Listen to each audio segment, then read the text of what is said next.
आपने chicken shop पर chickens को देखा है?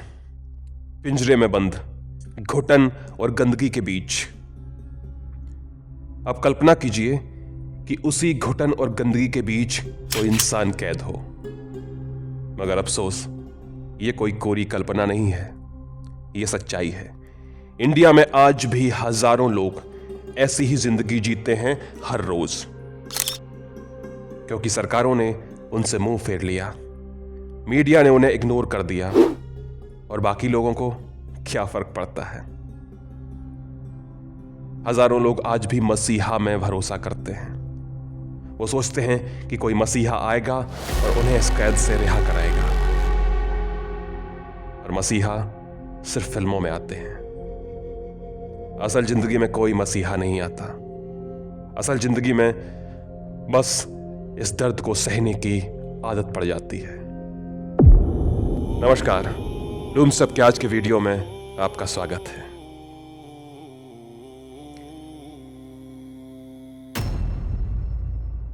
अगर आप इस समय किसी बड़े शहर में बैठे हैं, मोबाइल चार्ज कर रहे हैं, पंखा चला हुआ है और फ्रिज में ठंडा पानी रखा है, तो जरा एक पल रुककर सोचिए कि इस बिजली की कीमत क्या है और यह कीमत किसने चुकाई है।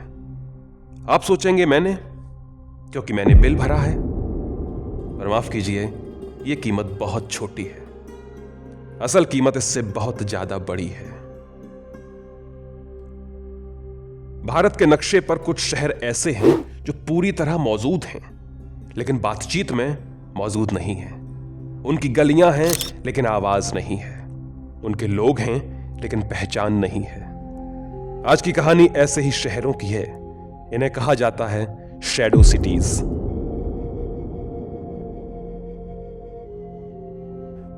भारत में जब हम विकास शब्द बोलते हैं तो हमारे दिमाग में flyover, metro, smart city, IT park आते हैं। लेकिन विकास की असली तस्वीर वहां दिखती है जहां कैमरा नहीं जाता। शैडो सिटीज वो जगहें हैं जहां विकास पहुंचता है लेकिन इंसान पीछे छूट जाता है। इस वीडियो में आगे बढ़ूं पर उससे पहले यह समझते हैं कि शैडो सिटीज क्या क्या नहीं है।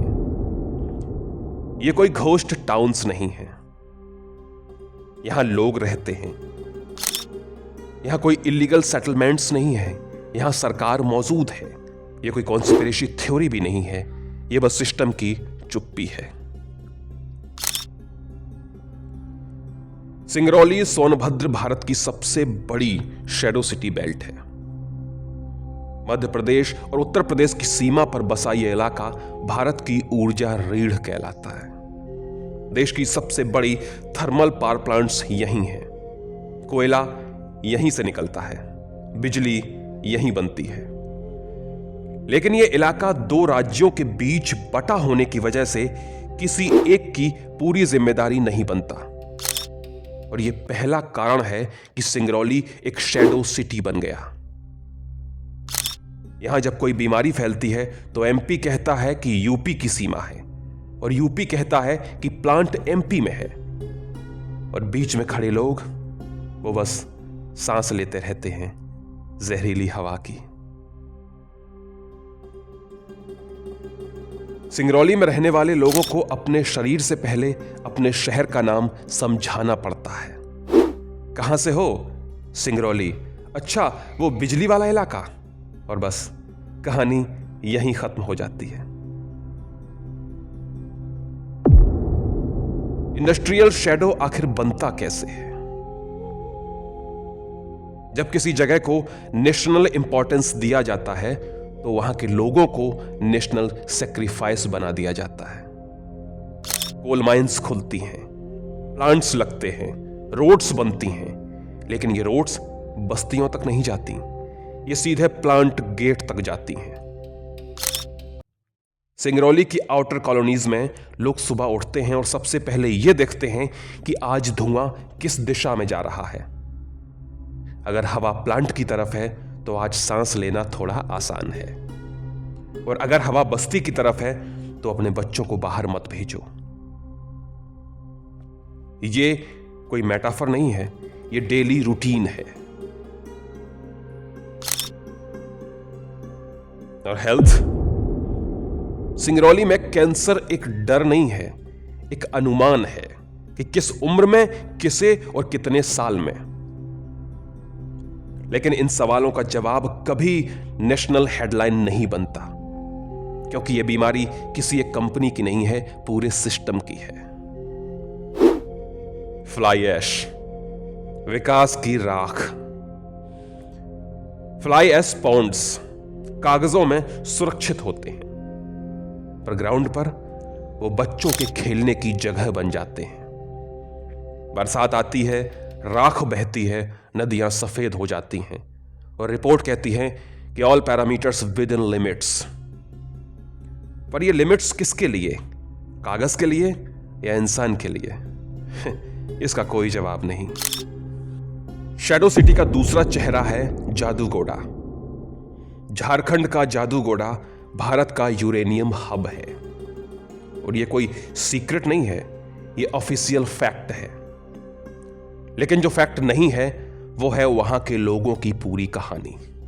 जादूगोड़ा के आसपास रिहेबिलिटेटेड विलेजेस हैं। इन गांवों का नाम है लेकिन इतिहास नहीं है।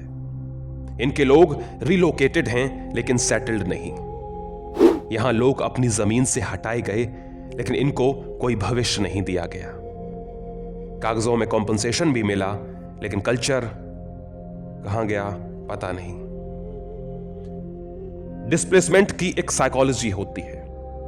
जब किसी इंसान को उसकी जमीन से हटाया जाता है तो वो सिर्फ जगह नहीं खोता, वो अपनी पहचान खोता है।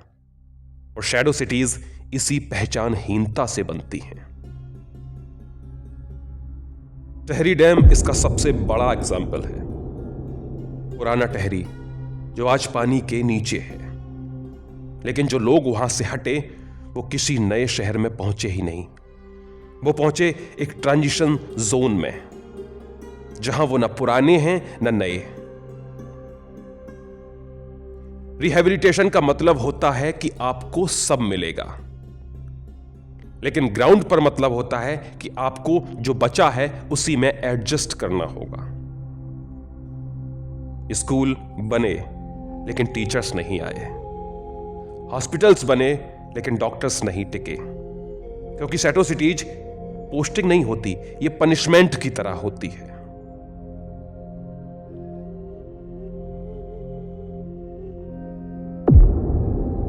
भारत के कई शहर ब्लाइंड स्पॉट्स की तरह हैं, जो डिस्ट्रिक्ट हेडक्वार्टर्स से इतने दूर हैं कि फाइल पहुंचते पहुंचते कहानी बदल जाती है।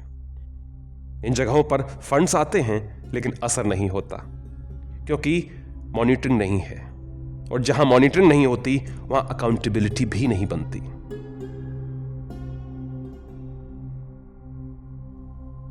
मीडिया इन शैडो सिटीज को नहीं दिखाता। क्यों नहीं दिखाता? क्योंकि यहां कोई क्लियर विलेन नहीं है, यहां कोई ड्रामेटिक फुटेज नहीं है, यहां स्लो सफरिंग है, और स्लो सफरिंग टीआरपी नहीं देती। शैडो सिटीज का सबसे खतरनाक असर यह है कि ये शहर गुस्सा पैदा नहीं करते, ये थकान पैदा करते हैं। और थका हुआ समाज सबसे खतरनाक होता है, क्योंकि वो लड़ता नहीं है, वो सिर्फ सहता है। शैडो सिटीज का सबसे कॉमन सपना मालूम क्या है? यहां से निकल जाना। जो निकल जाता है वो बच जाता है, और जो रह जाता है वो बस इसी शहर का एक हिस्सा बन के रह जाता है। और शैडो सिटी खुद एक कैरेक्टर बन जाती है।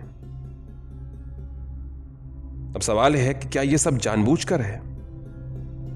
हर जगह कॉन्स्पिरेसी नहीं होती, लेकिन हर जगह इनोसेंस भी नहीं होती। कई बार सिस्टम यह जानता है कि अगर यह कहानी बाहर आई तो सवाल पूछे जाएंगे, और सवाल सबसे महंगे होते हैं। तो आखिरी सवाल, अगर एक शहर देश को बिजली देता है, उद्योग देता है, टैक्स देता है, लेकिन बदले में उसे सिर्फ बीमारी, चुप्पी और उसे भुला दिया जाता है, तो क्या वो शहर सिर्फ एक परछाई बनकर नहीं रह जाता? क्या वो सिर्फ एक शैडो बनकर नहीं रह जाता?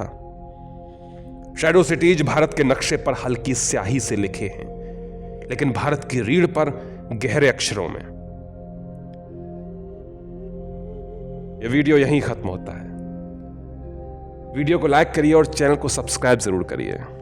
फिर मिलता हूं किसी और वीडियो में। नमस्कार, धन्यवाद।